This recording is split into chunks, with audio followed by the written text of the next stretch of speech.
hoog te bring waar die ou lede ook al is. Ons is 'n koöperasie. So as die voedselkoöperasie waar ons saamwerk, is hierdie skouerskuur ook 'n koöperasie. En wat belangrik is om te weet van 'n koöperasie is, jy is die eienaar daarvan. Nou die eienaars, wat julle almal is, het aandele in die koöperasie en julle mag stem in die koöperasie. En die koöperasie se hele doel is om sy lede te ondersteun. Nou koöperasies funksioneer gewoonlik waar daar skaars en duur hulpbronne betrokke is. En al van julle het ondernemings en ons skaarste hulpbron is kliënte.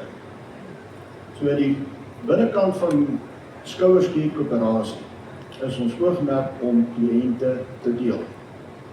So dink aan maniere hoe jy die ander lede wat julle nou hier ontmoet is, so besighede kan voorstel aan ander mense en hulle gaan dieselfde vir julle doen. En dan gaan ons ook baie interessante projekte in die toekoms doen. Maar is deel van 'n groot operasieprojek. Ons doelwit is om 810 skouerskure in Suid-Afrika binne 5 jaar te hê.